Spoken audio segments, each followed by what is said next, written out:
Setting up the world or a universe is an integral part of the writing process.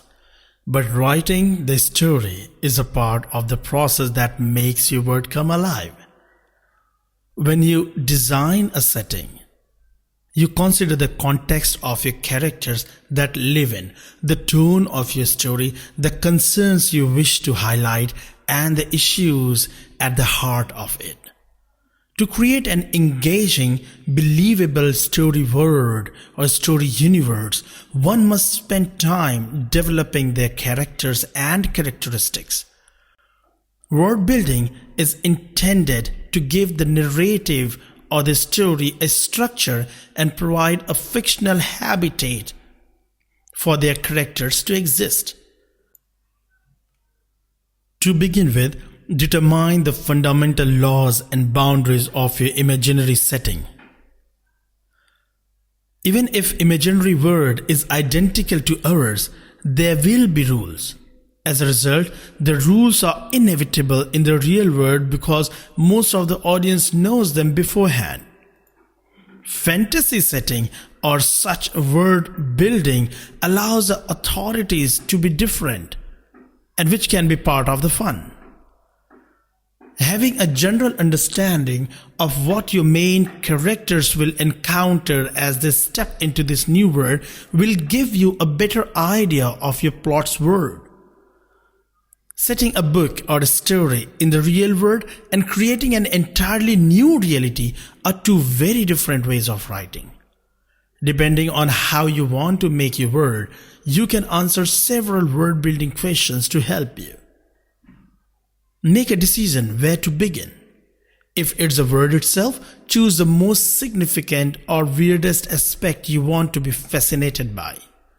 Decide on the kind of world you want to live in. Consider the type of buildings, the atmosphere it has. Is it the Earth or an alien planet? Although that will undoubtedly help to understand your world, understanding this will also help you establish the tone and mood of your writing. Begin by describing the overall environment. For example, is it going to rain today? What difference does it make for the rest of the world or the planet?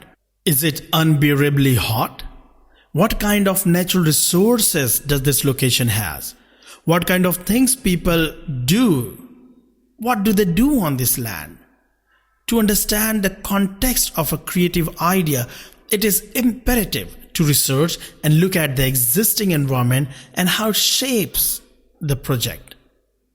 Select the language. The language has also to be defined. How do people exchange information?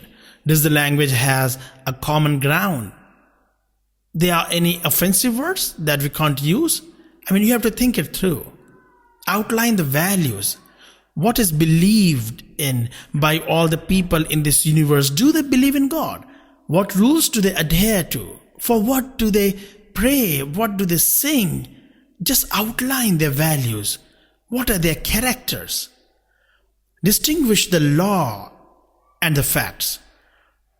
These beings have their reality, right? So what does it use for the governance? Who is in charge there? Is there a source of power in this world? To whom it can be applied? Boundaries are the foundations of reality, So you also need to set the boundaries. Get the facts down on paper, How old is this place? Has there been any conflict or war? Are there more than one bad guys? Backstory can give a sense of reality and depth to your word. So if you think through what I'm trying to say, and the point I'm trying to make is you have to think through each and every aspect in as much detail as much possible, and then only you'll be able to create a wonderful word and create story and settings and plots in it.